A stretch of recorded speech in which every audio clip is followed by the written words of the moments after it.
자, 주역 시간입니다.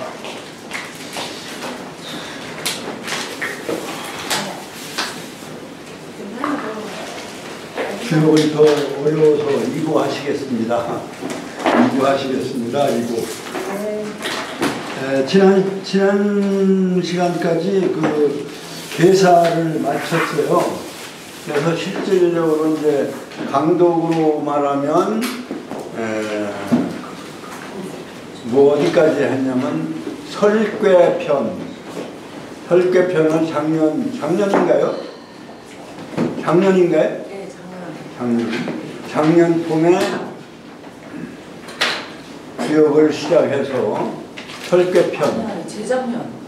재작년인가요? 네, 재작년 5월인가 4월인가 이제 설괴편. 그 다음에 이제 계사 상하편. 문장으로는 그렇게 공부를 했어요.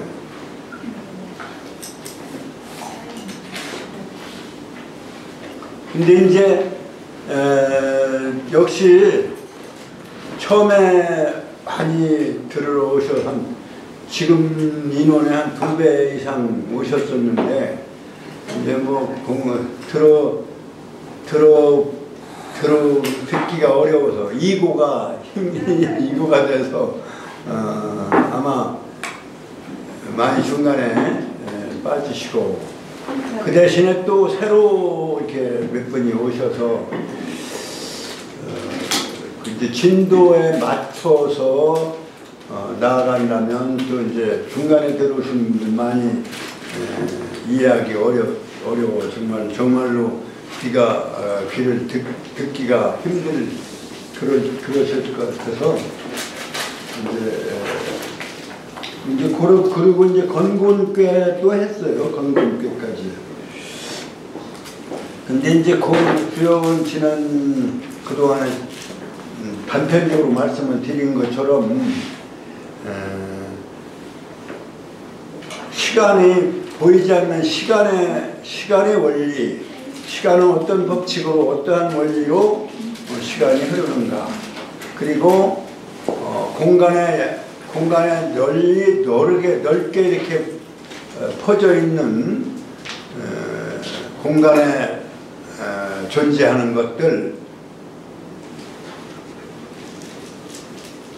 그것을 이제 우리는 그냥 그 동양에서는 천지다 이렇게 해서 한 거, 천지. 그리고 천지의 모든 생명들까지 포함해서 이 공간에 많은 생명적 존재를 포함한 만물들이, 이 만물이라고 해요. 이제 딱 10,000가지라는 뜻이 아니라 많은 물건들이라는 뜻에서 만물은 그러면 그냥 무생물적 존재를 위주로 한 건 아니라, 만물은 무생물적 존재보다는 생명적 존재를 위주로 한 그러한 하나의 존재 세계를 밝혀보려고 한 것이 이제 주역이 아니냐 이렇게 부르는 것이죠. 그리고 그 지상에 있는 많은 생명적 존재 중에서도 오직 인간만은 다른 생물체와는 다르게 존재하고 있다 하는 점. 그래서 만물의 뭐예요? 주인이 되는 그러한 어떤 위치를 가지고 있다고 생각을 하고, 그래서 주역은 하늘의 시간운행 원리와 그 다음에 땅의 공간 생육 원리, 만물 생육 원리, 그 만물 중에서 인간은 천지의 주인으로서의 인간의 인간의 살아가는 도리. 그러니까 만물과 같이 똑같이 살아서는 안 돼. 인간 존재는 만물처럼 똑같이 약육강식에서 힘에 의해서 싸움을 해서 강자가 약자를 잡아먹고 하는 그러한 약육강식의 그러한 삶이 인간의 도리는 아니지 않느냐. 이런 데에서 말하자면 사람의 도리를 그 만물 속에서 말하자면 천지와 동격으로 이렇게 말하자면 끄집어낸 거다. 이렇게 보여요. 그게 이제 주역을 처음 쓰신 복희의 그러한 그 깨달음, 생각이다. 이렇게 볼 수 있습니다. 복희씨, 그러나는 복희씨는 그 여러 군데서 동방의 황제다. 이렇게 몇 군데서 얘기를 했어요. 사마천 사기도 뭐 동방의 제왕이다라고 했을 정도. 그러한 점에서 그러한 입장에서 이제 그 궤를 보면은 그 궤가 진궤가 동방이었어요. 진궤가 동방으로 이렇게 그래서 그러한 논리를 시간의 논리와 공간의 논리라 이렇게 이제 볼 수가 있고, 그리고 인간의 논리다. 인간 살아가는 논리다. 다른 만물과 똑같은 차원이 아니라 인간은 다른 만물과 같은 그러한 하나의 강자가 이기는 그러한 사회, 그러한 것이 아니다. 그래서 사실은 일단 보면은 천인시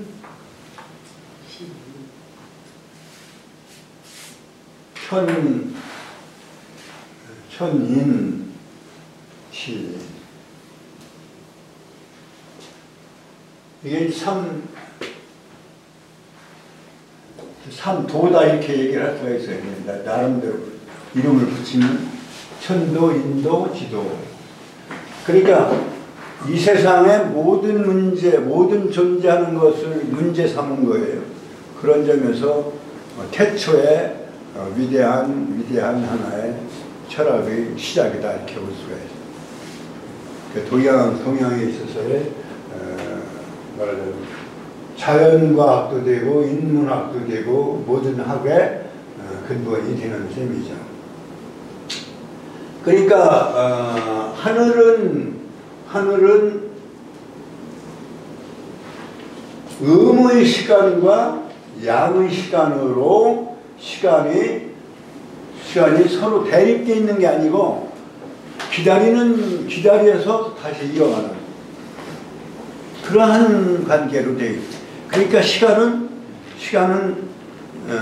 말하자면 그 자체가 살생을 안 해요. 상극이 아니에요. 상극할 수가 없어요. 그러니까 낮의 시간과 밤의 시간이 서로 다투고 싸우는 게 아니라 이거는 상극의 세계가 아니에요.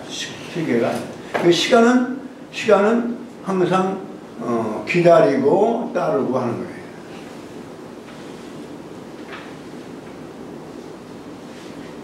그렇기 때문에 그거 자체가 투쟁은 아니에요. 그러니까 모든 만물은 투쟁관계라고 본 것은 막스의 인물론에서는 투쟁관계라고 했잖아요. 그런데 시간의 문제는 투쟁이라고 볼 수가 없는, 낮의 시간이 가야 밤의 시간이 오고 밤의 시간이 가야 또 낮이 다시 오는 거예요. 그러니까 음과 양이 서로 대대적 관계다. 서로 대칭적으로 있는 것 같지만 기다릴 때자 기다리고 대대라고 하는 얘기는 천지 관계는 대대적 관계다. 시간은 상대가 있기는 하지만 그것을 기다리는 관계다. 그러니까 시간은 대대적 관계예요. 대대적 관계라는 얘기는 뭐냐면 기다려야 되는 거니까 아버지 세대에서 자식 세대로, 부모 세대에서 자식 세대로 시간이 이게 대립해서 싸우는 게 아니라 시간은 항상 이렇게 기다리는 말이야. 그러면 기다린다는 얘기는 다르게 얘기하면 시간에 의해서 생겨나는 것이다 이렇게 볼 수 있잖아요. 그러니까 이것은 상생적인 관계다 이렇게도 볼 수 있다 이런 얘기예요. 실제 낮이 밤을 낳아서 밤이 오는 건 아니지만 그러나 그 시간적으로는 서로 부딪히는 상극적 관계는 아니다 이렇게 볼 수가 있어요. 기다려야 되고 그 기다리면서 그대로야 생겨나는 거니까 이건 상생적이다 이렇게 볼 수가 있어요.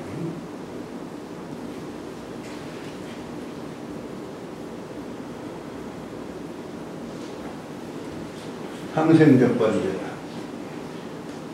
그런데 그거를 말로 표현하면 밤과 낮, 봄, 여름과 가을, 겨울, 그 다음에 자라는 과정과 성숙되어진 과정, 이렇게 설명을 하려면 문자도 만들어 쓰기도 어렵거니와 그 문자도 없거니와 설명하려니까 말로 설명하면 후세 사람들한테는 전달이 안 될 거 아니에요. 그러니까 뭔가를 해서 깨달은 바를 전해줘야 되겠는데 전해줘야 될 방법을 찾은 그 방법이 바로 뭐냐? 부호다 이런 얘기. 기호. 양이라고 하는 시간에 부호를 뭐라 하냐면 양효. 이렇게 그러면 양금.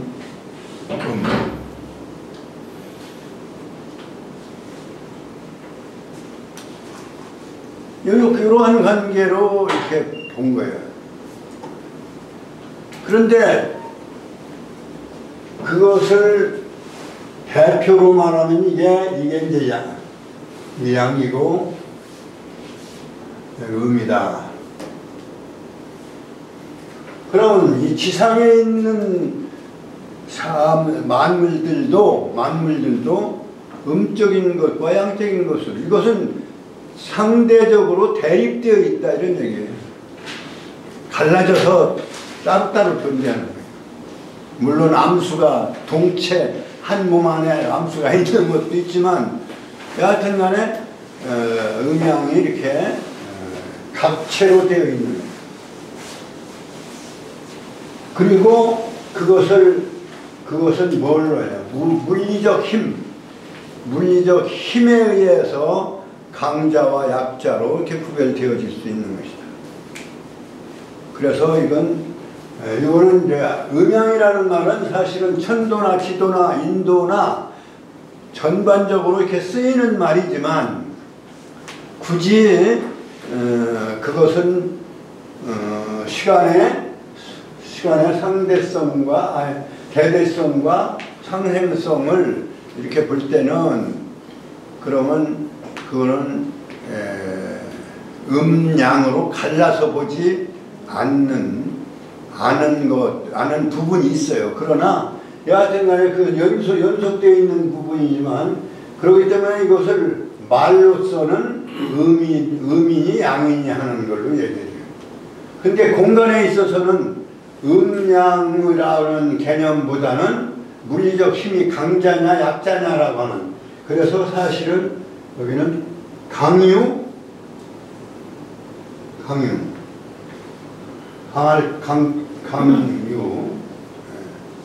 이거 문자가 쓰지 않고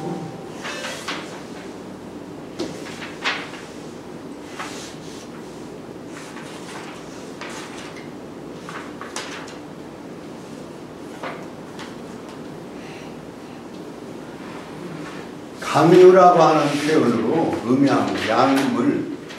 양과 음을 강유라고 표현한 것이죠. 그러니까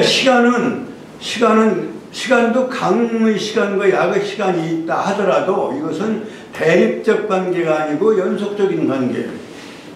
그래서 상생적이다 이렇게 볼 수가 있다면, 이 공간에 있는 만물들은 뭐냐면 아니면 양으로서 이렇게 대립되어 있는 관계다. 그래서 양은 강, 음은 유. 그런데 이런 물리적 세계로서 약자가 강자한테 이렇게 먹히는 약육강세 강식의 물리적 세계는 강유로 얘기할 수 있지만, 그럼 인간도 원칙적으로 말하면 인간도 뭐예요? 그 만물 속에 들어있는 존재예요. 동물이에요. 그렇기 때문에 강유가 지배를 하는 것이, 그건 자연 질서예요. 그런데 인간 사회는 강유가 지배하기보다는 뭐가 지배하느냐? 그게 바로 이제 인간의 도리가 나오는 거예요. 인간의 도리. 땅의 도리, 지상의 도리는 강유로 강유가 강자가 또 약자를 보호할 수도 있고, 또는 강자와 약자를 다툴 수도 있고, 강과 강이 서로 이렇게 합칠 수도 있고, 강과 강이 서로 이렇게 대립해서 싸울 수도 있고, 유와 유끼리도 싸울 수도 있고, 서로 도울 수도 있고, 또 강유가 서로 얽혀 있기는 하지만, 이러한 다양하게 얽혀 있지만 이건 말하자면 대립적 관계에 있다 이런 얘기예요.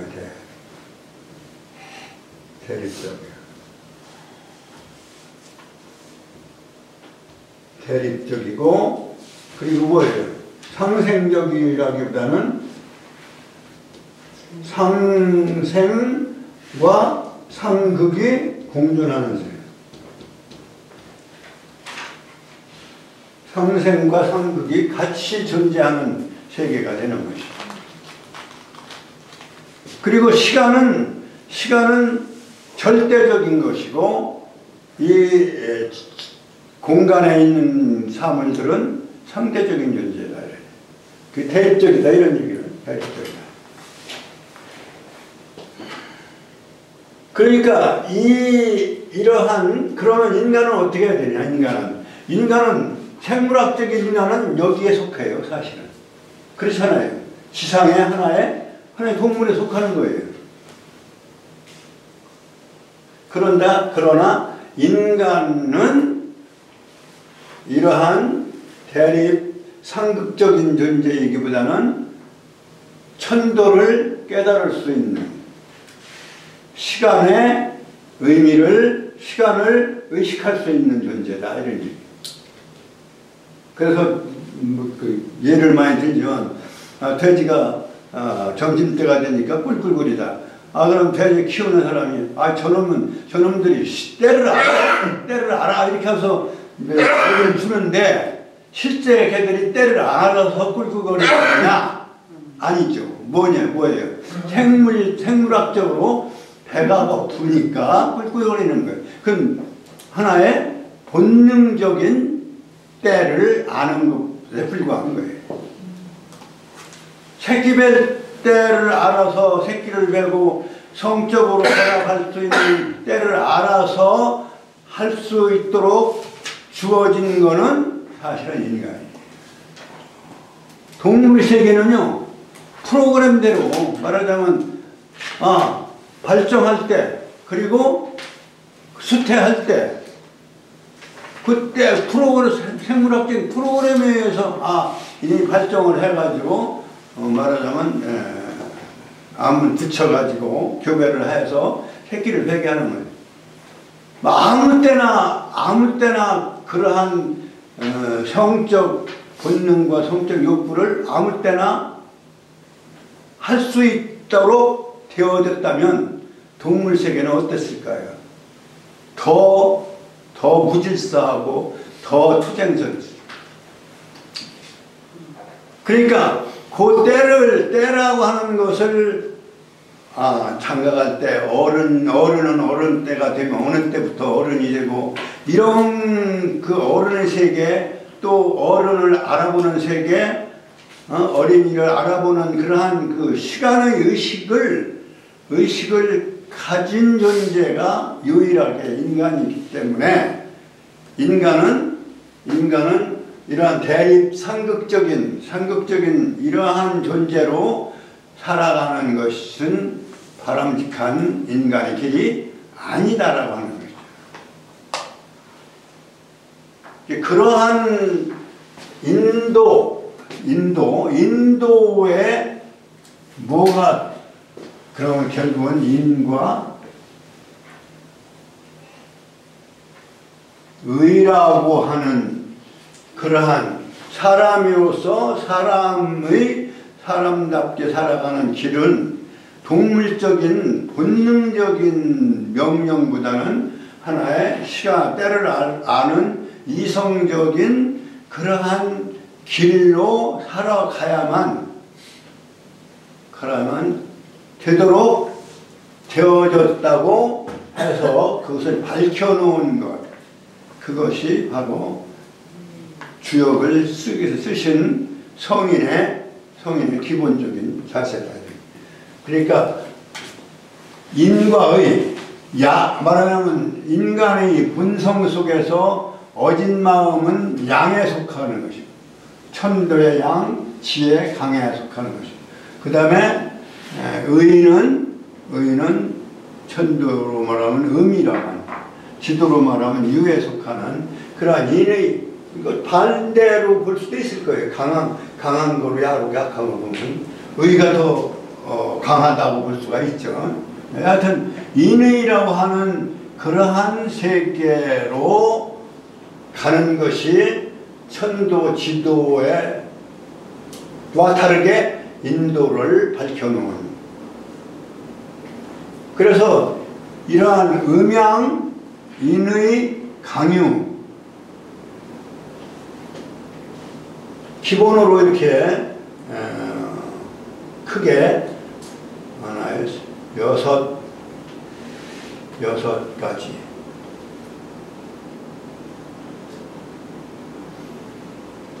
그래서 효가 6효다. 6효가 된다.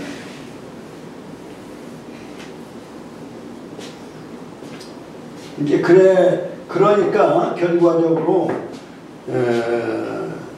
이 시간 공간을 일단 시간 공간을 이러한 차원에서 볼 때 공간의 논리로서의 또는 시간의 논리 이거를 위주로 하고 공간과 같이 존재의 구조를 설명한 것이 바로 존재의 구조를 설명한 것이 괴효논리다. 1차적으로 괴효논리다. 그러니까 그런데 이거는 뭐예요? 이건 문자도 아니고 숫자도 아니고 이건 뭐예요? 부호다 이렇게 해요. 그러니까 괴효논리책, 괴효로 되어 있는 주역의 논리는 무슨 논리냐? 상징성을 나타내는 상징의 부호 논리다 이렇게 얘기할 수가 있습니다.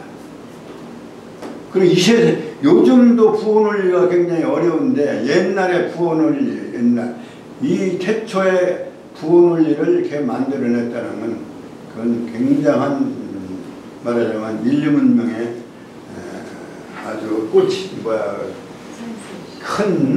큰 사건인 것이죠. 그래서 이 구조를 지난 시간에 이제 이 구조 속에서 괴효 논리에 있어서는 두 가지 요소, 즉 말하면 음양의 두 가지 요소가 뭐예요? 아직 갈라지지 않은 상태. 그 다음에 이 음양의 그 다음 단계는 어떻게 나타나냐면 음적인 것과 양적인 것으로 나타나있다. 그런 다음에 음적인 것과 양적인 것으로 나타난 요것은 바로 이게 두 번째. 그 다음에 이 음양의 요소가 그런 둘씩 조합을 이루은 상태로. 그 다음에 여기까지는 이게 이제 자연이다 이런 얘기죠. 요 인간, 세 요소인 인간, 즉 이 음양적 요소에서 삼자성, 다시 말하면 세 요소가 결합되어진 그러한 현상을 이렇게 부호로 괴효라고 하는 원리가 이렇게 해서 생겨나는 거예요. 다시 말하면 요거는 이제 태극이니까 음양이 나누어지지 않은 한 덩어리고 이거 하나고, 그 다음에 음과 음요 아니면 양요로 나눠주는 그러한 두 번째 단계고, 그 다음에 양은 양끼리, 음은 음끼리, 또는 위에는 양, 아래는 아래는 양, 위에는 음. 요것은 이런 네 가지의 조합이 가능하잖아요.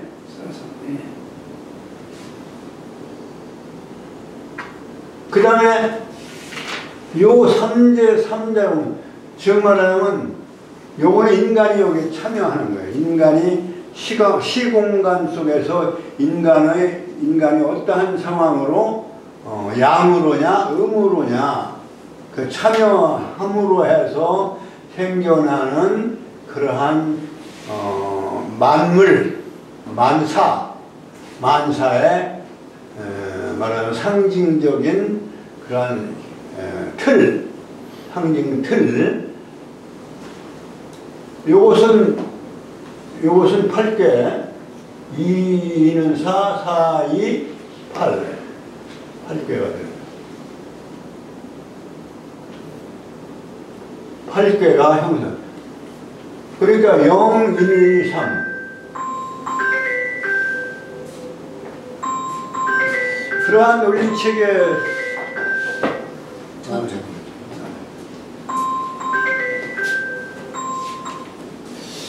그러한 논리체계에서 우리가 8개가 기본 틀이 되고 있다. 이거 지난 시간에 말씀을 드린 겁니다. 이거를 뭐라고 해요? 태극이라고 하고, 태극, 생, 양의 요 단계를 두 가지, 양의 두 가지 모습이다 이거예요. 거동이라는 얘기는 거동의자, 양의 요거를 사상,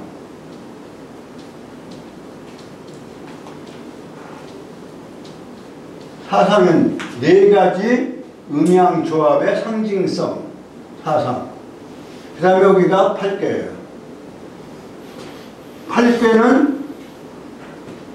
8개는 이제 전체가 양인 경우, 전체가 음인 경우,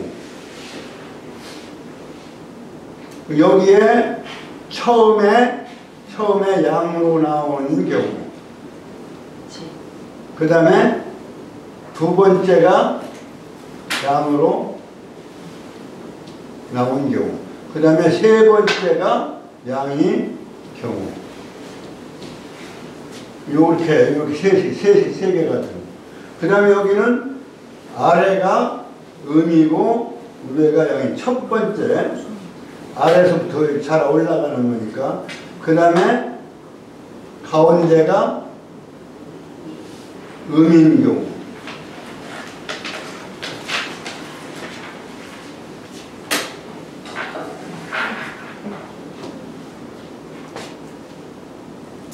가운데가 음인 경우, 그 다음에 위에가 음인 경우. 이 셋이, 그 처음에 첫 번째로 양이 태어난, 첫 번째로 아들이 태어났다는 얘기예요. 그럼 이게 장자라고 해요, 장. 가족 관계를 일단 예를 들어 놓은 걸로 비유를 하면 장자. 그 다음에 장자가 아니고, 남자, 여자로 해야 되니까 장남. 예, 장남, 장녀. 중남, 중녀. 그 다음에 소남, 소녀. 부모. 그리고 가족 관계로 말하면 8식구가 되는 것이요. 이 우주를 가족 관계 상징성으로 비유해보면 8가지의 기본 요소로 본 거예요. 그러니까 예를 들면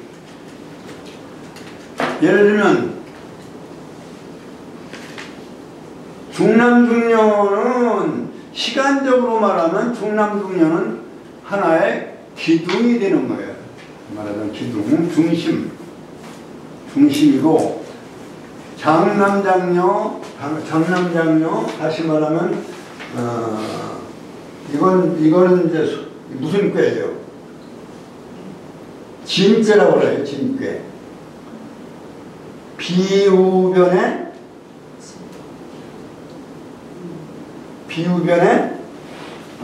용진자라. 비울 때 용진자를 쓰면 어때요? 비가 용이 작용을 하면 어떻게 돼요? 용이 그냥 있는 게 아니라 막 진동하고 움직이게 하는 거죠.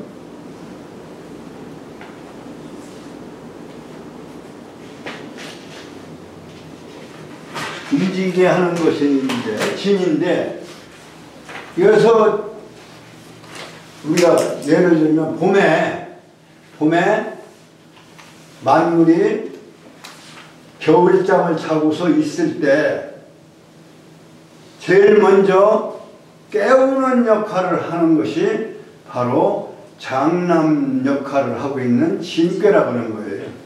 그렇게 본 거예요. 그리고 요즘 바람이 불어. 그 봄바람이 왜 봄에 바람이 많이 부느냐? 그것이 진꾀, 말하자면 손꾀. 바람을 상징하는 손꾀. 이게 이제 바람을 상징해요. 봄에 왜 바람이 부냐? 나무에 물이 올라오려면 흔들어줘야만 이게 물이 이렇게 말하자면 모세관 현상을 해서 이제 올라오는 거예요. 물을 받아야 싹이 트니까. 그러니까 자연 현상에서의 뭐예요? 봄의 역할하는 양과 그래서 장남, 장녀. 이거를 인류 문화사적으로 말하면 이건 선천의 주인공이다, 이렇게 말해요. 중심을 중꾀, 말하자면 감리꾀 중심을 두고 선천을 말할 때 그 선천, 그 다음에 이제 그것이 완성되어지면 후천이라고 보는 거죠. 그러니까 선천의 주인공으로서, 그러니까 문명이 처음 발달하여서 문명이 일어난 그러한 시기의 주인공들이 뭐냐? 성인이다, 이렇게 보면. 인류로 말하면 성인이다.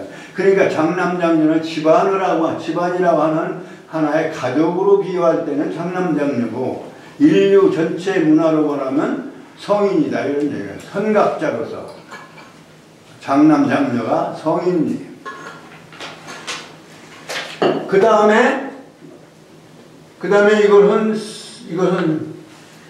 이건 화, 수, 그렇죠? 이게 바뀌었네요.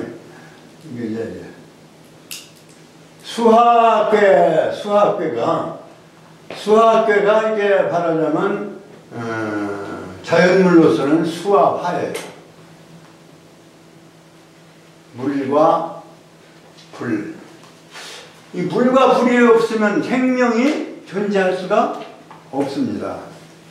그럼 현대 자연과학이 벌써 이 3,000년, 4,000년 전에 5,000년이라고 해야 되지. 한 5,000년 전의 주역에서 벌써 이미 밝혀놓은 거예요. 수화. 그래서 그 수화를 중심축으로 해서 그 상태의 우주의 상징을 그려놓은 것이 그게 문왕팔궤도예요. 물 없으면 어떻게? 물 없으면 생명 안 나와요. 존재할 수가 없어요. 불이 없으면, 온도가 없으면 또 생명이. 그러니까 물은 만물의 근원이다. 탈레스라고 하는 사람은 물이 만물의 근원이다 이렇게 얘기해요. 그 얘기는 이미 여기서 다 해놨어요. 물이 있는 곳이라야지 생명이 있잖아요. 그러니까 지구가, 우주가 다른 별들이 많이 있어도 오직 생명은 지구에만 있다는 거 아니에요? 지금 현재 밝혀진 거는. 거기에는 땅에 물에 있기 때문에 물이. 물과 공기. 물은 이제 공기를 낳으니까 물과 공기. 근데 그 온도가 있어야만 싹이 트는 그 생물학적인 논리로 말하면 수화가 말하자면 우주 만물 창조의 기둥과 같은 그러한 요소다. 그래서 중남중녀를 딱 이렇게 잡아놓고. 그 다음에 이제 소남소녀의 시대가 바로 그것을 괴로서 소남소녀가 이제 다 소남소녀가 짝짓기 하는 세계, 그 짝짓기를 주역에서는 합덕이라고 하는 말을 쓰는데, 소남소녀가 합덕하는 시기가 바로 이제 우주의 만물의 완성 시기다. 완성 시기다.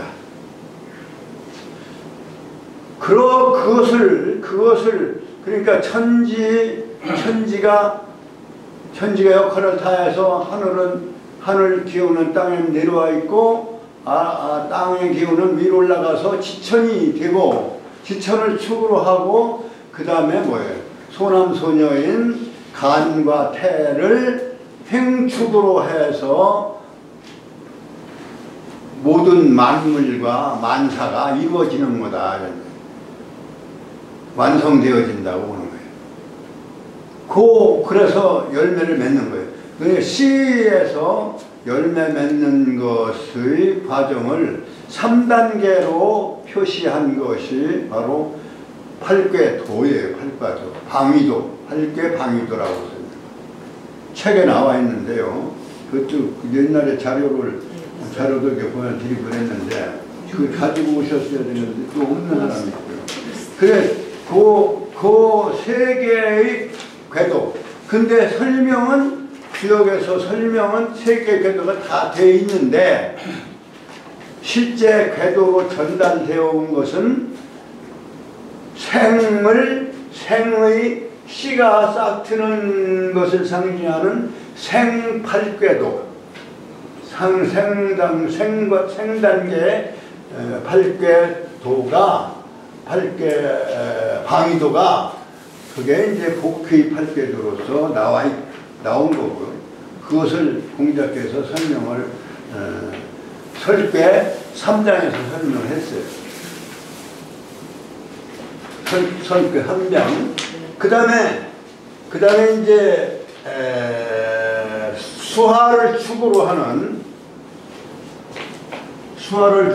해서 하나의 수화를 축으로 해서 생장을 하는 생장의 과정에 그러한 시간 논리를, 시간 과정 논리를 상징화한 8개 도상이 뭐예요? 이게 문왕 8궤도예요.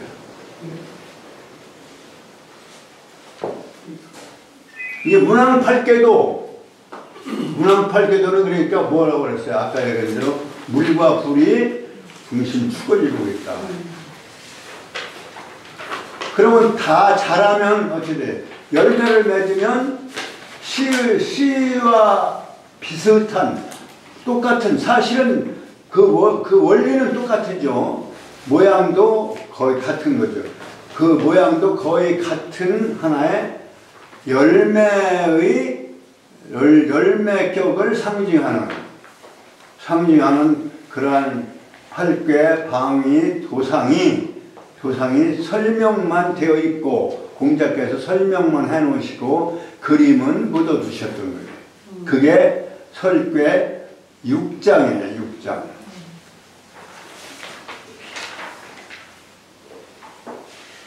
그것을 설명해 놨는데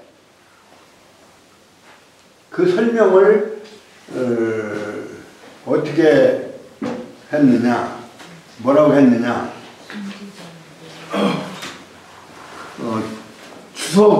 주석에서는 뭐라고 얘기했어요? 절개 6장이면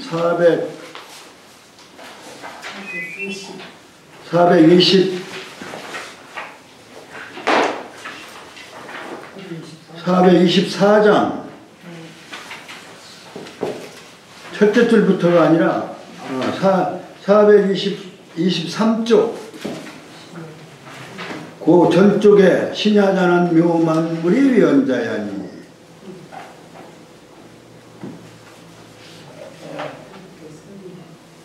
그리고 그 다음 페이지에 424쪽에 만물자는 막지로 풍하고 이렇게 해서 결국은 그 4줄에 걸쳐서 앞에 한 줄, 5줄에 걸쳐서 설명을 해놨는데, 이것은 그림은 전하지 않으셨던 거예요.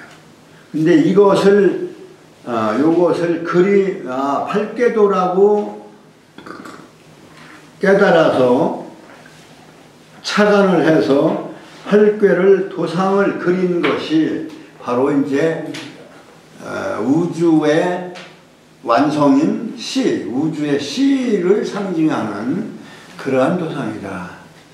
그게 바로 정역의 도상이다. 생, 장, 성, 성도상이, 그러니까 성도상, 그럼 우주의 시간적인 과정에서 과거 또 현재 그 다음에 미래 완성까지 그러한 우주의 시간 프로그램, 만물 변화의 프로그램을 상징적으로 그려놓은 궤도가 몇 개가 되냐면 궤가 3개다 이렇게. 그런데 열매와 씨는 실제 열매, 씨가 떨어져서 열매를 맺었으니까 따로 있지. 그리고 모양도 겉모양은 같지만 속은 다음에 씨앗이 되는 거니까 완성되는 모양. 그러니까 다시 얘기하면 그 생을 상징한 복의 8궤도는 말하자면 씨가 싹 터서 자라려니까 머리가 밖으로 향해서 그려졌다. 밖으로 향해서. 그림을 보고서 설명을 드려야 되는데, 그림을 책에서 우선 책에서 보시면 정역은 안 나와 있지만 앞에 8개 방위도가 있어요. 복희 8개 방위도.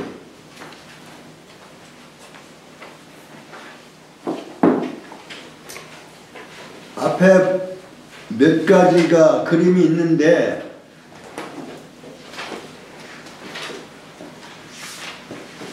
사도낙서하고 그 다음에 복귀 8개 차서가 있고요. 1페이지,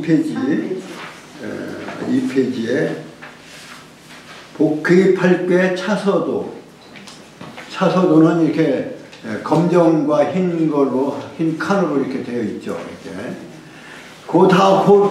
그 장을 넘기면 그게 이제 복귀 8개 방위도가 나와요. 요거를 지금 설명하고 있는 겁니다.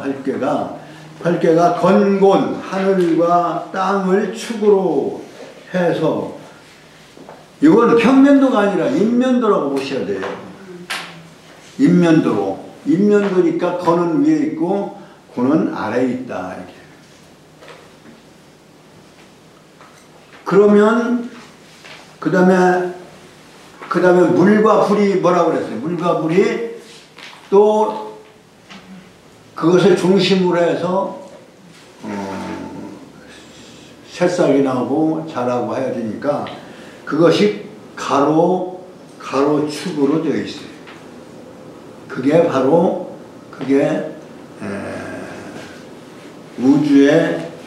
우주 변화 과정에 있어서의 나오는 출생을 상징하는, 출생기를 상징하는 그러한 천지이치다, 이런 얘기예요. 그러니까 장남장녀, 소남, 소녀는 아직 역할을 시작하지 아니할 때예요. 천지가 창조되어지는 것입니다. 그 다음에 한 페이지를 넘기면 문왕 8개 방위도가 있어요. 이것도 방위라고 했는데 사실은 입체도예요. 입체적인 의미예요.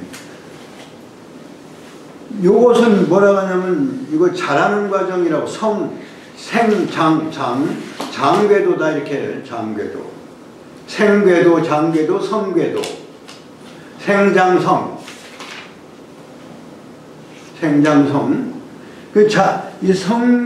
장궤도이기 때문에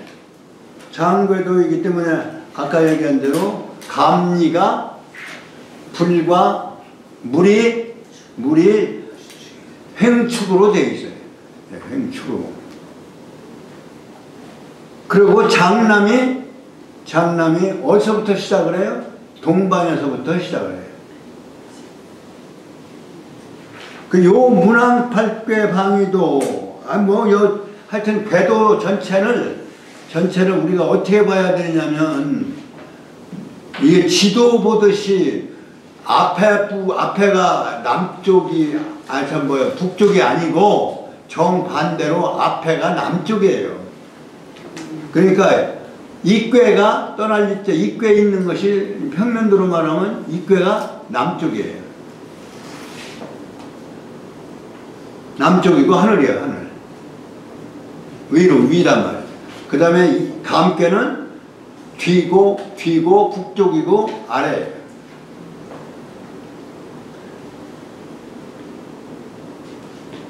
그러면 누가 그 주인 역할을 한다고 그랬어요? 자라는 순간, 자라는 데는 누가 제일 먼저 태어나요?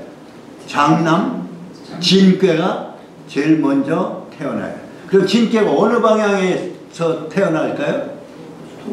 동방. 그러니까 이게 동방이에요. 진궤가.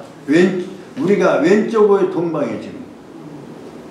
이 앞에가 이궤가 남쪽이니까. 그래서 진궤부터 장남. 그 다음에 동에서 남에서 동남, 그 다음에 서남, 그 다음에 서쪽, 그 다음에 서북, 북쪽, 그 다음에 동북, 이렇게 한 바퀴 도는 거예요.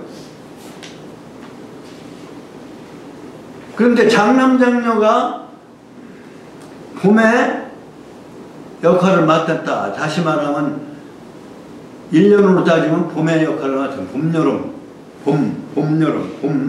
봄과 초봄이냐 이제 중봄이냐 이렇게. 그러니까 동쪽하고 동남 그것이 뭐예요? 장남 장녀가 자리를 취합니다.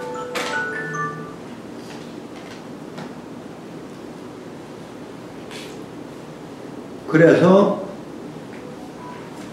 동쪽 진궤, 동남 간방, 동남 사이 손방이 바로 이렇게 그 사이에 이제 놓여져 있고, 그 다음에 불을 상징하는 것이 남쪽 방이에요.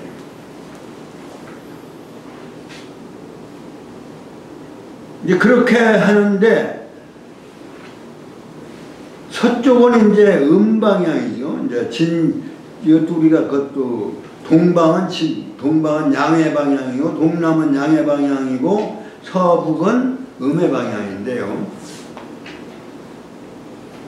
그래서 공수할 때도 왼쪽 위로 올라간다고 그랬잖아요. 왜냐하면 이게 양 방향이기 때문에. 이게 음 방향이에요.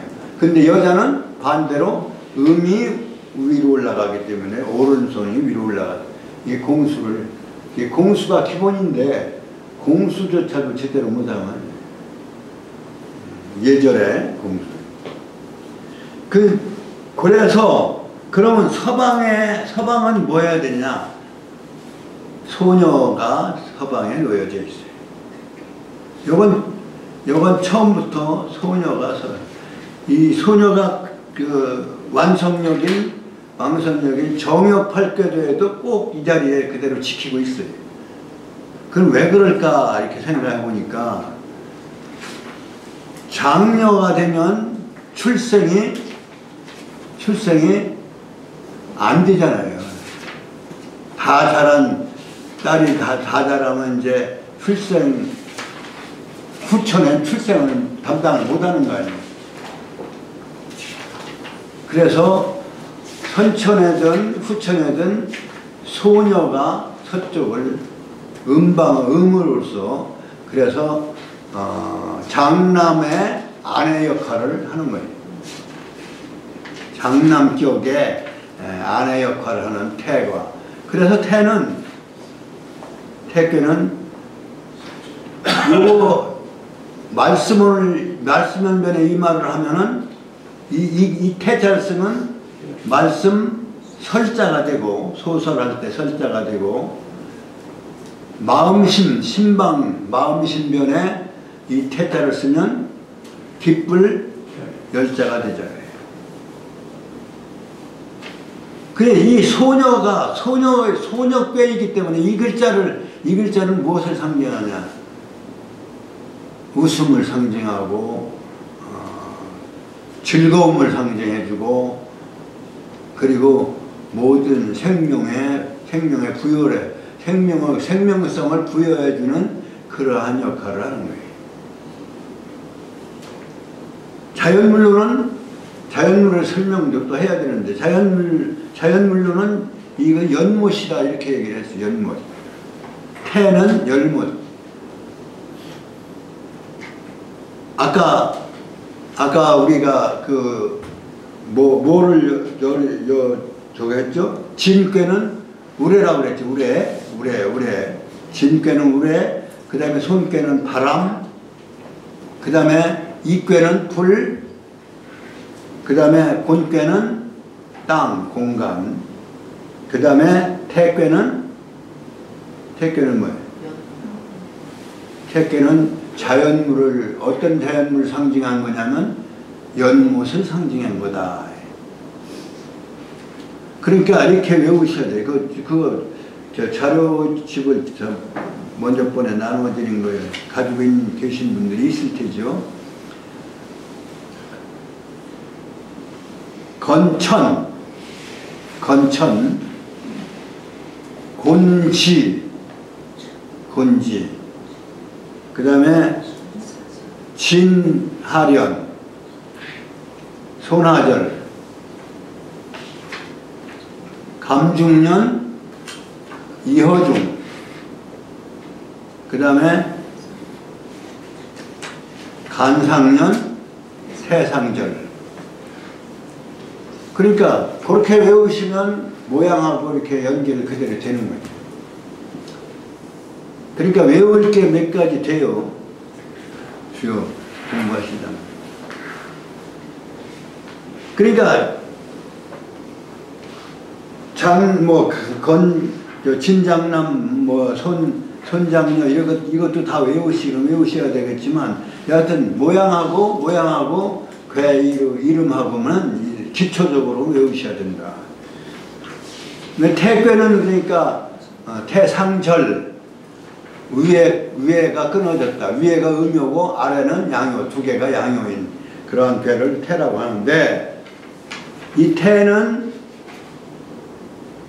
연못을 상징한다. 자연어는 연못을 상징한다. 그 다음에 간괴는 자연물로 뭘 상징한다고 그랬어요? 산, 간산.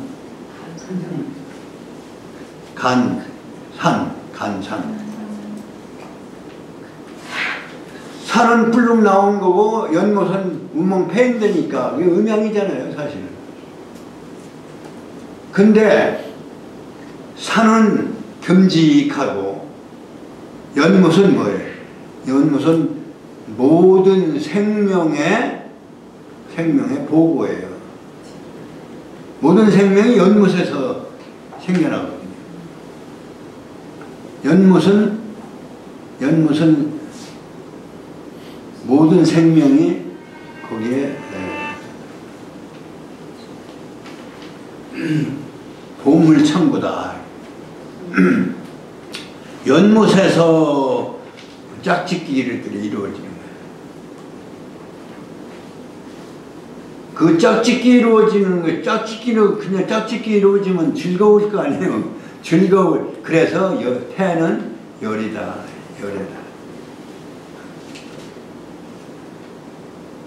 그리고 이제 말하자면 인간의 그 말하자면 각 부위와 이렇게 또 연결되어진 부분이 그게 바로 이제 건괴는 하늘이니까 머리를 건괴에다 비유하고 상징하고 그 다음에 몸뚱이는 곤괴로 상징하고 움직이기 시작하는 데가 어디냐면 발이라 이런 얘기. 발족자. 발이 바로 무슨 꾀예요? 진꾀. 바로 장남꾀인 진꾀가 발이 움직이려면 발부터 움직여야 되니까 그 움직일 진동할 때 진짜 비유 밑에다가 자축인묘 진사할 때 진짜 용진자 쓴 자가 그게 이제 진이거든요. 진동한다는 뜻이거든요.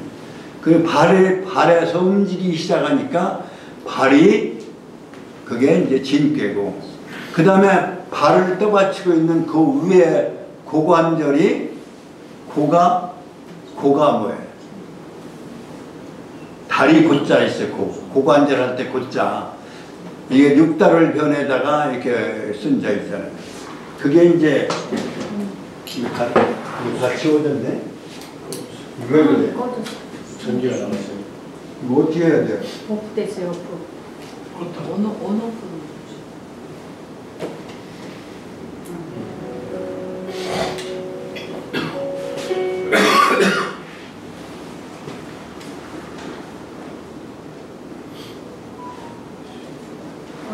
참.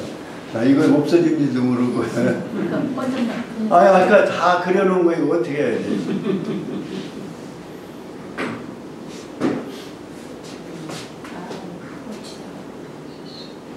이거 어떻게 하는 거야? 화이트보드 돌려야 되는 거예요? 화이트보드?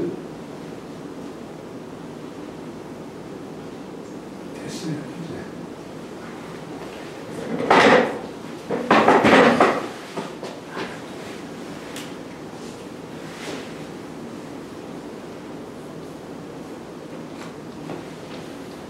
천지 부모라고 하면 이 안에 개가 뭐예요? 처음에 양으로 시작된 장남, 그 다음에 중남, 그 다음에 소남.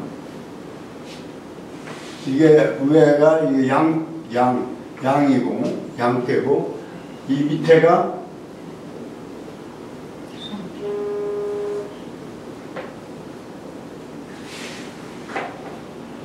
이게 말하자면 장녀, 그 다음에 중녀, 그 다음에 소녀. 이렇게 8개인데, 이건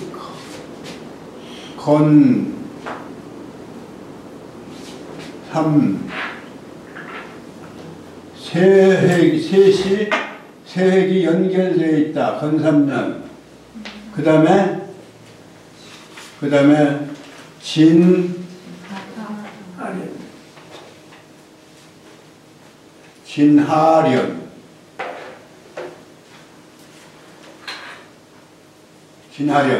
그 다음에 중년. 그 다음에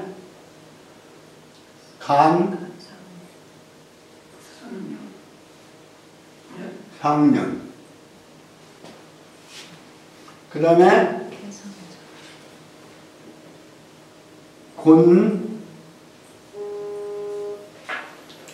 곤삼절.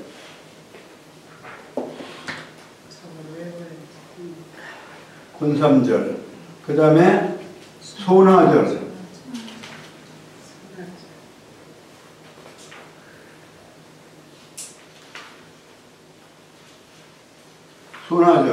그 다음에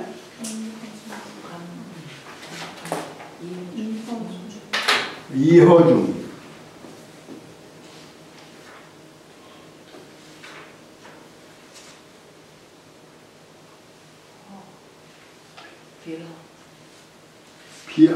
가운데가 비어있다. 비허자에다가 가운데가 비어있다. 허중. 그 다음에 상 끊어졌다. 위에가 끊어졌다. 해상절. 이게 이제 인간이 참여하고 천지와 인간이 참여한 하나의 세계의 상징 논리다. 부호 논리다. 이게 기본 틀이에요. 그거를 아까 가족관계 얘기했죠. 가족관계 하면 장남, 중남, 소남, 그 다음에 장녀, 중녀, 소녀. 가족관계.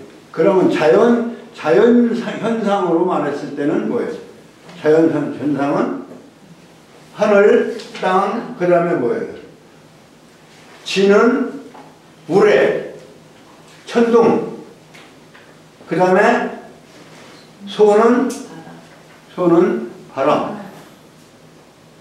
봄에 바람이 부는 이유를 아시겠죠? 바람 불어가지고 지금 이게 참 나라가 참 어떻게 동시다발이 이렇게 나오지? 그렇게 어리석은 백성들이나 하나요? 나는 그 무슨 뭔가 기획된 것 같아. 간첩이 장난을 치거나. 나라가 그렇게 어리석고 그렇게 조실성이 없는 민족이. 시골 사람들 막 불을 놔요. 여번이 그다음에 이제 이거는 말하자면 불. 이게 물이고 물. 그 다음에 자연물로서 요거는 연못, 이건 산. 지금 거기까지 얘기한 거죠. 그 다음에는 가족, 그 다음에 자연물. 그 다음에 이제 인체로 지금 얘기하다가 머리는 거는 건의 수, 머리. 그 다음에 육신은, 여기 몸뚱이는 곤. 그러니까 이건 하늘이고 이건 땅이에요. 그 다음에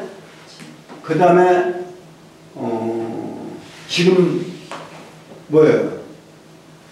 이허중은 뭘까요? 이허중은 눈이죠, 눈. 그 다음에 감중녀는 귀. 그 다음에 태상절, 태는 뭐예요? 태는 입. 그게 재밌어요. 입. 그 다음에 가는 뭐예요? 가는 손. 그러니까 후천 세상에 주로 쓰이는 거는 뭐예요? 손이 제일 많이 쓰여요. 입하고. 자라는 과정에 다리도 자라야 되고, 발도 자라야 되고, 머리가 이거는 자라도 생긴 거는 다 천과 지가 그대로 생겨져 있는 거죠.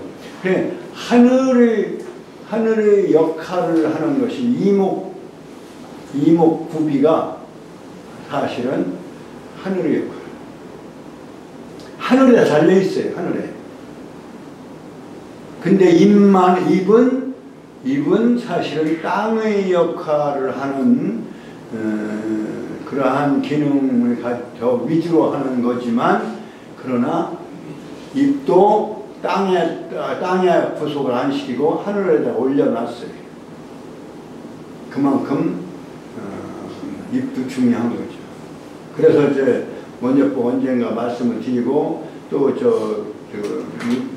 글을 올렸었는데, 그냥 급하게 쓴 걸 누가 얘기를 하길래 그냥 그 답을 하느라고 대충 써서 자세하게 설명하면 문장이 길어지는데, 인중 얘기를 해서 올려놨었죠.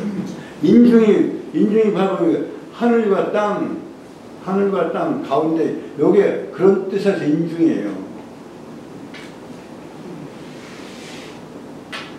인중이 그만큼 중요한 거예요. 그러니까 천도와 지도를 연결해 주는 것이 인중이에요. 인간의 역할도 그렇게 중요합니다. 천도도 중요하고 인도도 지도도 중요하지만, 천도가 아무리 잘하고 지도가 아무리 잘해도 인간이 잘못하면 이건 소용없는 거예요. 그 인간이 그만큼 중요한 거예요. 그 인간 세상에서 선천에 주인공을 하시고 선천에 미개한 백성들을 이끌어 주신 인류의 장남이 바로 성인이다, 이런 얘기예요. 그러니까 진손이 성인이. 그럼 지금 얘기하는 태괴는 뭐예요? 태괴는 입이다. 입과 손, 인류의 입과 손이 되어져서 하는 인류의 문명을 잘 마무리하는 그러한 것이 소남소녀예요. 그러나 인격적으로 소남소녀가 인격적으로 제대로 되어져야 돼요. 그 인격 개념이 바로 군자다, 이런 얘기예요. 부천의 주인공은 군자예요. 선천의 시대를 갔으니까 장남장녀 다 할 일하고 물러나 있는 상황이니까, 후천의 주인공은 뭐예요? 호남소녀. 바로 군자들이다, 이렇게 봐요. 그것을 이제 성팔괴방위도 하고 그것을 위주로 풀이를 한 것이 주역에 숨겨진, 제대로 해석 못한 그러한 부분들이 그렇게 풀어놓은 것이 바로 정역이다, 이렇게. 그래서 부천의 역할.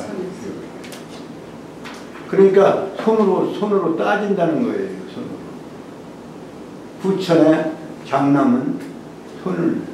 근데 나는 그 손으로 따지는 것도 중요하지만 컴퓨터로 이렇게 마무리하잖아요. 문장을 쓰고 말이에요. 그러니까 손재주가 후천에, 손재주 있는 민족이 후천을 지배하는 거예요. 앞으로 시대를. 얼마나 손재주가 좋아요. 우리 손재주가 좋고 머리도 좋고 그래서 사실 주역하고 연결되어진 문명을 우리가 제일 많이 태극기를 상징으로 할 때 그거 우연한 것이 아니다라는 생각하는 거예요. 중국 놈들이 저들 것 같으면 저들이 거라고 하더라도 중국 저들이 먼저 써야 되는데 태극기가 못하잖아요. 우리가 태극기 만들어. 태극기를 국기로 했다는 거. 그 다음에 한글, 훈민정 누가 뭐라고 해도 주역의 근본 원리를 이 근본 원리에 바탕을 해서 제자 원리가 그래요. 그거 만드는 민족이 바로 우리 민족 아니냐 이거예요. 우리 아니냐 이거예요. 태극기를 국기로 하고 나라 글을 주역의 원리에서 밝혀서 만드는 거. 이거 뭐 옛날에 뭐 유사한 문자가 있었다고는 하는데 뭐 여하튼 있어도 좋고 없어졌는데 그것을 체계화했다 하더라도 이건 주역의 이치에 맞춰서 오행원리는 사실은 하도가 오행원리예요.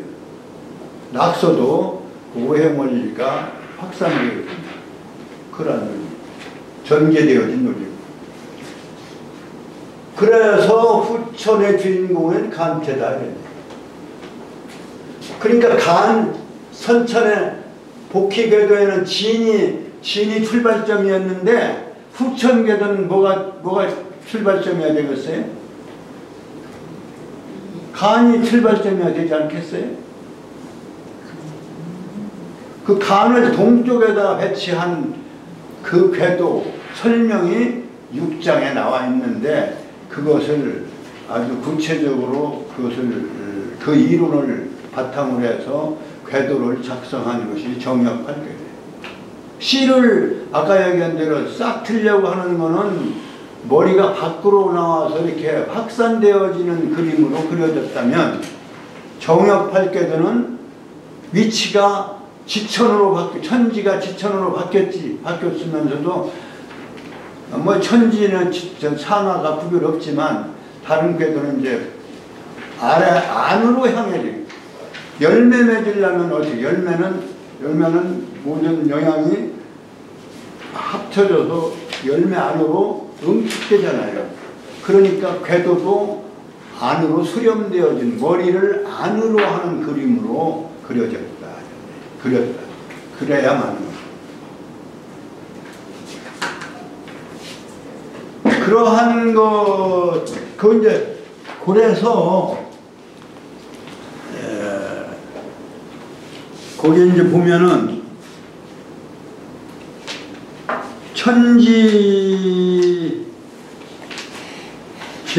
거기 이제 5장에 제추로진 그게 이제 문왕팔대입니다. 5장, 그러니까 422쪽에 우는 사장이다라고 한 다음 줄이 5장이니까요. 5장의 첫머리에 제추로진, 이 제추로진도 말이죠. 우리가 죄를 뭐로 봐야 될 거냐? 인간은 아니죠. 인간. 그렇잖아요. 인격성으로 제상제천이다 이렇게 볼 수 있고, 만약에 문명사로 본다면 복희대를 말하는 거다 이렇게 볼 수도 있어요. 그런데 공자가 쓰신 부분이지만 공자가 복희를 여기서 제추로진이라 해서 복희를 얘기한 건 아닐 거예요. 뭐예요? 태초의 시작을 말하는 거예요. 그러면 그 태초의 시작을 주관하는 천재를 말하는 거라고 해야죠. 상제천. 그 제가 말씀으로 끝매는 거예요. 제추로진, 제호손, 상견오이, 치역호군, 여론호태, 전호건, 노호감, 그 다음에 성원호 간. 동북의 간으로 한 바퀴 돌아서 동쪽에 시작해서 동북 쪽에 마지막에 간괴가 동북에다 놓았어요. 그런 것이 이제 6장에 가면은 뭐예요?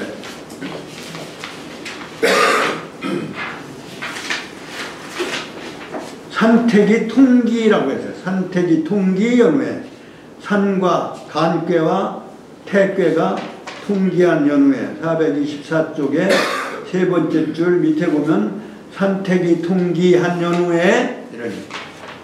그러니까 소남소녀가 산과 연못인데 매와 연못인데 그 매의 기운과 그 연못의 기운이 서로 기가 통하는 거예요. 기가 통한다는 얘기는 뭐예요? 소남소녀가 이제 짝짓기를 완성하는 거예요.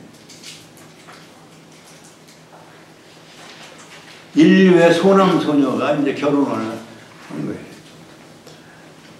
소남은 우리가 이제 동북에서 맞춰가지고 다시 한반도의 동쪽으로 온 거고, 서쪽의 태괴는 그대로 옛날 그 태가 그대로 있는 거예요.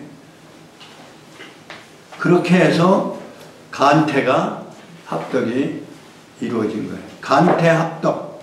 간태합덕은 바로 동서의 결합이다 이렇게 보세요. 간은 한국이고 태는 미국으로 보는 거죠. 그러니까 한미의 결합이 후천에 말하자면 문명을 완성하는 거다 이렇게 봐야 되겠죠. 그러니까 문명을 완성하는 거지만 또 때가 완성되는 거예요. 때가.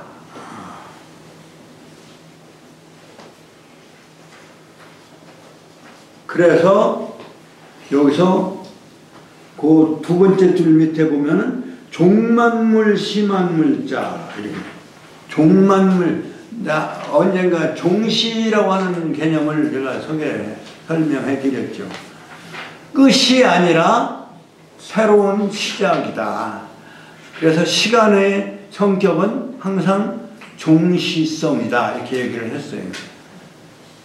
끝도 없고 시작도 없다라고 하면은 이건 무의미한 시간이 돼버리지만, 끝이 있으면서 그 끝에서 다시 시작하는 그러한 것은 항상 의미 있는 시간의 연속. 시간도 무시무종이지만, 시간은 계속되지만 의미로서 끝맺음하고 다시 시작하고 열매 맺고 다시 씨가 싹 트는 그러한 종과 시. 그러니까 종과 시의 점이 뭐예요? 그게 간이라고 그랬잖아요. 여기 종만물 심한물자는 막성호 간. 그러니까 간의 역할이 동북에서 시작해서 동북에서 동해 진이 시작해서 한 바퀴 돌아서 동북까지 와서 8방의 마지막은 간께죠. 근데 그 간에서 끝나서 그것이 다시 시작하려면 그것이 동으로 와서 시작되는 거 아니냐 이거죠. 그러니까 간태가 합덕이 되는. 그래 종만물하고 심한물 하는 것은 막성호 간이다. 간보다 더한 건 없다 이런 얘기예요. 그러므로 수화가 서로 어울리고 수와 화가 어울린다는 게 수하고 물하고 불하고는 상극이잖아요 사실은.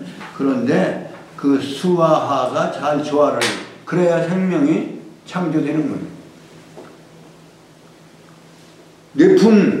내풍 장녀의 그것이 그 이치가 서로 어긋나지 않아요. 불상패. 패라고 하면 어긋날 패자예요. 폐륜이라고 할 때 폐자예요. 못된 윤리적으로 못된 사람을 폐륜이라고 해요. 그러니까 서로 폐관계가 폐가 서로 돕는다는 얘기가 되는 거죠. 그렇게 하며 바로 이제 소남소녀인 산과 택이 서로 길을 통한 연후에 그런 뒤에 그 마지막 7자 능 변화하여 기성 만물이야 아니라 이게 결론이에요. 주역의 결론이에요. 모든 변화가 완성되어지고 제대로 이루어지고 모든 변화 중에 큰 변화는 아마 그게 이제 후천적 변화다 이렇게 보는 거예요. 바르게 변화한다고 해서 봤고 그래서 모든 거는 시간 변화에서 완전히 이제 남고 처지는 게 없어서 완벽하게 공자전이 완벽하게 이루어지는 그러한 것을 우리는 여기서 말하는 것이 아니냐. 그래서 이제 후천 변화에 그리고 후천 변화는 하여튼 여하튼 간에 과거의 것들이 새롭게 새로운 질서로 가는 것이다. 이제 그게 이제 괴효욕의 아마 결론이다. 그러니까 그 괴효욕은 시간 변화와 연결되어 있고 그 시간 변화의 시간 사이클을 도수의 변화가 바로 바르게 갖춰지는 것이 변화라고 하는 궁극적 변화의 상태가 아닌가 이제 보는 것이고 이제 그것을 그 8개 지금 배를 그 425쪽에서는 동물에다 비유했어요. 조금 전에 인체에다 비유한 거는 제9장 425쪽에 건위수요, 건은 머리고 고는 배고 425쪽에 끝에 문장에 건위수 건은 머리가 되고 고는 몸뚱이가 되고 배가 되고 지는 아까 설명해서 지는 발 그 다음에 장력괴인 그는 고관절 사타구니 고자죠 사실은 사타구니고 그 말하자면 허벅지 부분을 얘기하는 거예요. 족은 무릎 아래를 얘기하는 거예요. 그 다음에 감은 귀 그 다음에 이는 눈 아까 얘기한 대로 간은 손 그 다음 태는 구 이게 후천적인 의미도 인체에다 비유한 것이 동물에다 비유하면 말, 소, 용, 닭, 돼지 이 꽁만 빼놓고는 여기 이제 12지지하고 포함되어 있는 꽁이 여기 그래서 지지하고 연결을 해보려니까 잘 안 되더라고요. 이 꽁이 간은 개, 간꾀는 개, 태꾀는 양. 그러니까 서양은 성경에 무수히 나오는 양으로 비유되는 거예요.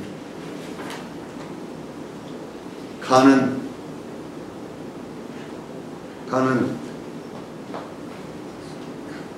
두뇌가 상당히 좋은 게 개가 상당히 좋잖아요. 열심히 주인을 돕는 주인은 누구냐? 성인 성인의 가르침을 열심히 따를 수 있는 그러한 군자의 나라가 바로 한국이다. 그게 이제 후천의 가족관계가 바로 426조 10장에 나와 있습니다.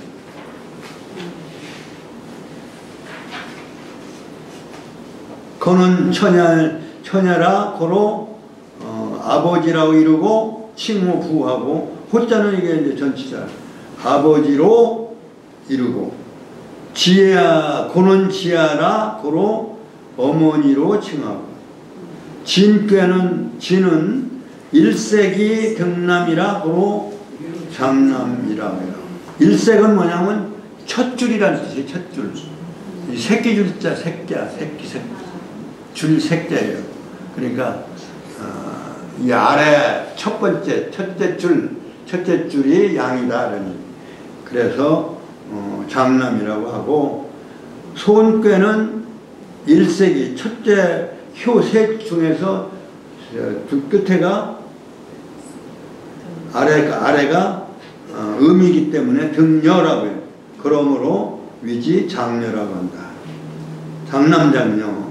그 다음에 감은 재색 두 번째 효가 남을 얻어서니까 중남이라고 이루고 그 다음에 이꾀는 두 번째 꾀가 음요 여성성을 얻은 거라. 그러므로 위지 중녀라고. 가는 세 번째 제일 위에 세 번째 효가 남성성을 얻었기 때문에 그러므로 소남이라. 이게 소남 젊었다는 얘기예요. 그러니까 생장을 전제로 한 얘기예요. 장남이라고 하는 거. 소남은 아직 젊다. 그 다음에 3색이 등녀로 위지 소녀다. 그래서 10장까지는 10장까지를 괴를 설명했는데 그 다음에 11장은 괴마다 이제 특별한 사물 이제 이거는 본문에서 많이 쓰여지는 것이라고 이제 볼 수 있는데 실제적으로는 본문에 쓰여진 것도 있지만 없는 것도 있어요. 그래서 요거는 뭐 순자 계열의 순구가의 주장들이 들어있다고 하는 얘기를 하는데 여하튼 여기도 부모니 장남 장녀 장자 장녀 그 다음에 1월 그 다음에 마음 그 다음에 이제 산 이런 거 다 거기도 또 중복해서 얘기되어지는 부분이 있어요. 그러니까 괴효역은 이러한 조직으로 되어 있다. 그러니까 기본 틀은 뭐냐면 천지인 삼재의 음양 구조, 강유 구조, 인의 구조, 그러한 구조로 설명이 되어졌고 말씀을 해놓으셨겠다 이렇게 보여야 돼요.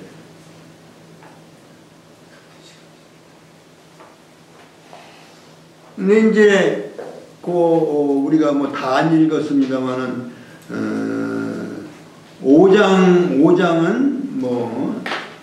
5장은 이제 제추로진 만물이 근데 제추로진이라고 했던 말을 이어서 422쪽에 보면 두 번째 문장에 만물이 추로진 했어요.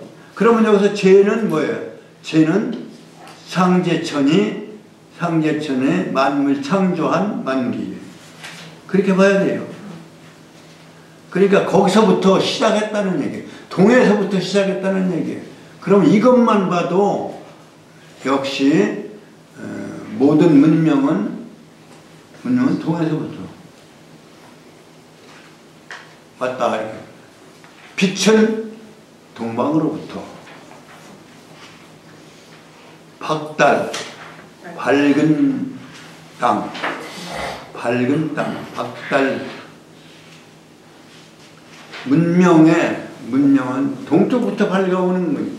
그렇기 때문에 누가 뭐라고 해도 그 문명의 시작은 내가 볼 때는 이게 동이족이에요.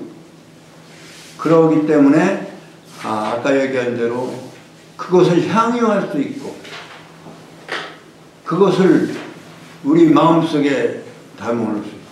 그러니까 태극기다. 태극기라고 하는 것은 태극기는 기본 틀로만 하면 건곤 하늘과 땅. 그 다음에 뭐예요? 감리죠. 건곤 감리. 이게 기본적으로 알고 계셔야 돼요. 건곤 감리를 4개 꾀를 등장을 시켰으니까 뭐예요? 천지하고 수하.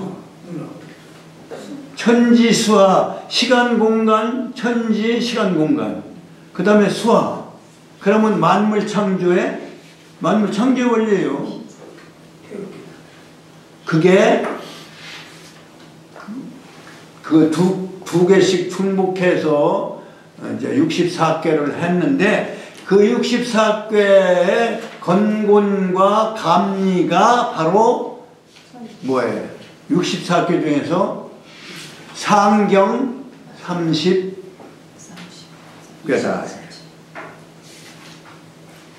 그러니까 상경은 창조설화, 창조의 말씀입니다.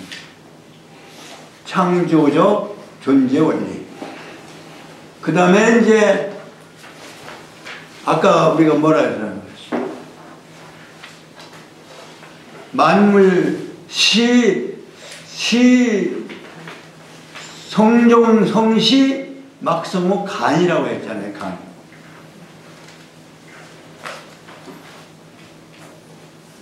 그러면서 간과 태가 말하자면 후천의 주인공으로서의 간태합덕의 그러한 논리로 되어 있는 거예요.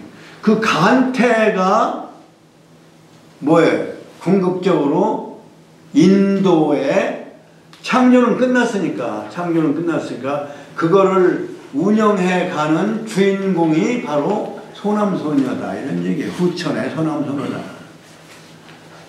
장남장녀가 다 악으로 가지 않고 선으로 가고 인과 의를 잘 지켜서 인류 문명이 고도로 잘 멸망하지 않고 이렇게 살아오게 평화를 유지하고 자라오게 한 그러한 위대한 업적은 성인들이 해주신 거고, 그러면 그러한 보호와 그러한 좋은 말하는 길잡이 말씀을 통해서 후천을 우리가 생활해 가야 할 주인공은 누구냐?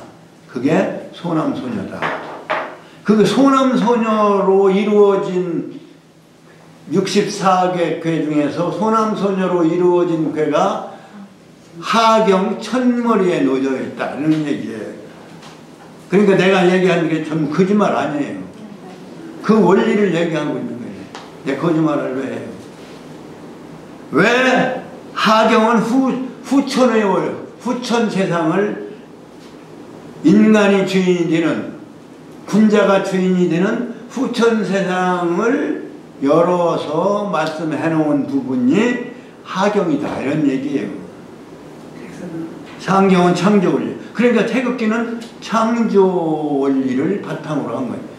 그리고 후천적인 거는 태극기가 8개가 다 등장하는 게 더 좋을 것 같아요. 사실은. 8개가 4개만이 아니라 나머지 장남장녀, 소남소녀 다 등장하는 그러한 4개만이 아니라 8개가 다 등장하는 태극기로 우리가 업그레이드를 해야 될 거 아니냐 이거예요. 그런 생각을 하는 거고, 말하자면 후천 세계의 주인공을 필두로 해서 후천의 세계가 전개되어진. 근데 역은 끝나는 게 아니라 종즉 유시이기 때문에 끝나는 것이 아니라 다시 끝나지 않는 쾌로 매듭을 끝내놨어요. 그러니까 그것은 영원하다는 진리 영원성. 그래서 기재로 끝난 것이 아니라 미제로 끝났어요. 미제로 다시 이어진다. 시간은 영원히 간다.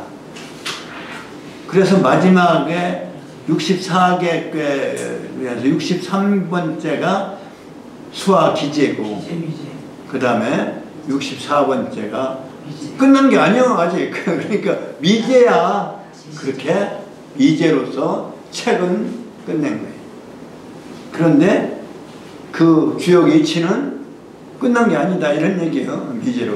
그러니까 영원히 들어간다.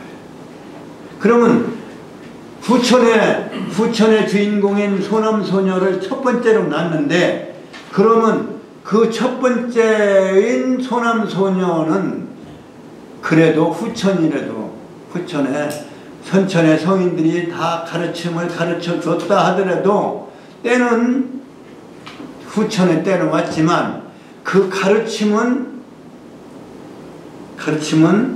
버리지 말고 그걸 목표로 삼아라.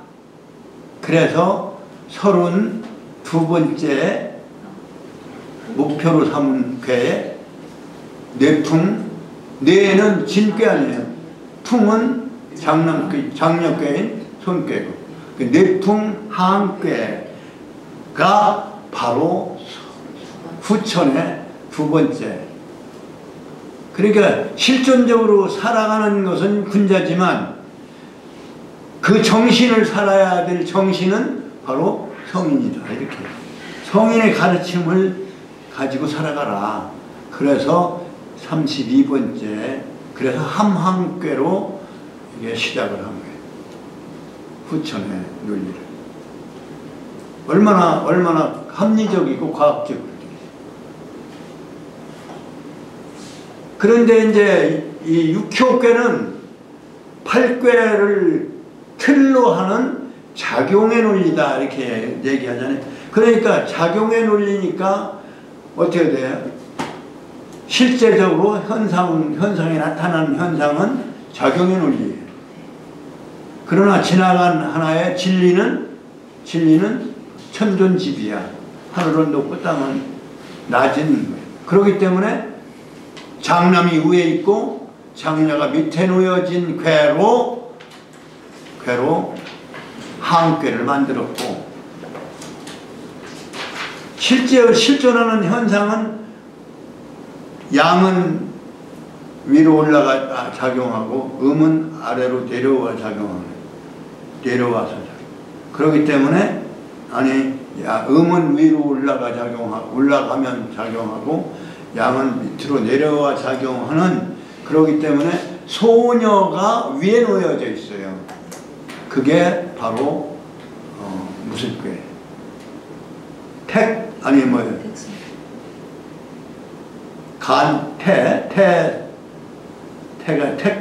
택. 그 다음에 소남궤는 아래에 놓여요. 소남궤는 자연물로 뭐라고 그랬어요? 산이라고 그랬지, 산. 연못산. 그러니까 택산 함궤. 양이 위에 있을 것 같지만 천만에. 실제적인 존재는 남자가 더 센 것 같지만 천만에. 여자가 더 센 거예요. 살림은 여자가 해야죠. 여자. 집안이 되려면 여자 없으면 안 돼. 남자만 가지고는 안 돼. 남자가 여자 밑에 놓여져요. 그게 실질적인 실존하는 현상입니다. 그것이 뒤바뀌면 10번째 놓여져 있는, 10번째 지나서 41번째 놓여진 산택 손궤예요. 손해를 본다는 거예요. 손해를. 여성이 위에 놓여져 있는 택산 함궤가 거꾸로 되면 산택 손궤가 되고, 손해 가는 거예요. 41번째는 손해 가는 거예요. 그러면 장남이 위에 있고 장녀가 밑에 있는 뭐예요? 뇌풍 항꾀는 그건 틀이 그런데 그것이 작용을 하면 풍이 위에 가고 뇌가 아래에 놓여지는, 근데 그것은 손해가는 꾀가 아니라 이익되는 꾀예요. 그래서 손익괴. 42번째는 더하릭자, 손해 간다는 손자 다음에 더하릭자, 익괴로 되어 있다. 하여튼 재미있어요. 자,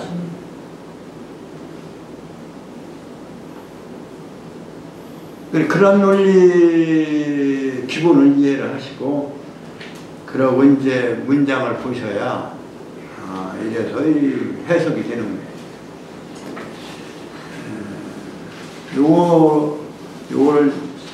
요거는 지금 이제 괴효 논리의 괴효론, 괴효의 논리, 괴효의 상징, 부호를 가지는 부호로서의 만사만물을, 천지의 만상을 설명한 그러한 논리체계라고 한다면,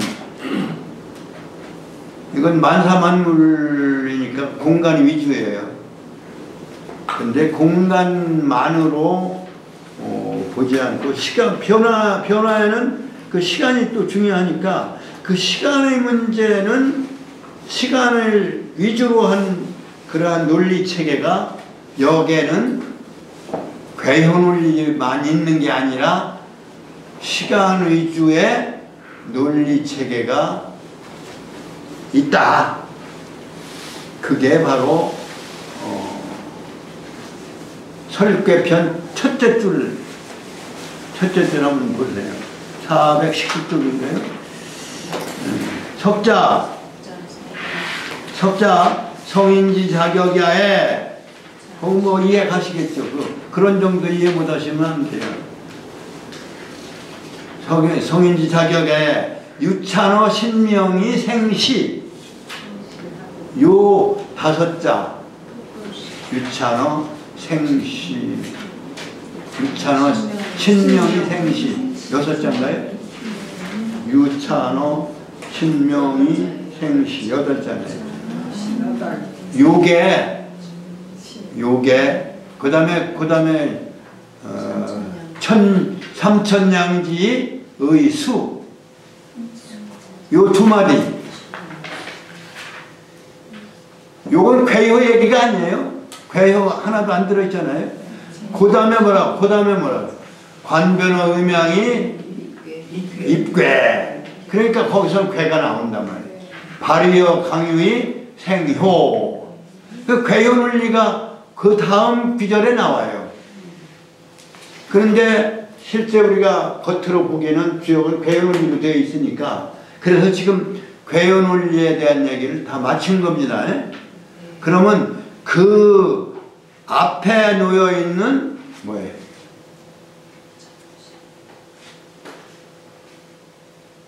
지금 말씀드린 대로 뭐예요? 생시라고 그랬죠? 유찬어 신명이 생시. 그 다음에 삼천냥지의 수. 그 수가 나오잖아요. 수. 그 시와 수. 시수의 논리. 이것도 2시간 가지고는 어려울 거예요.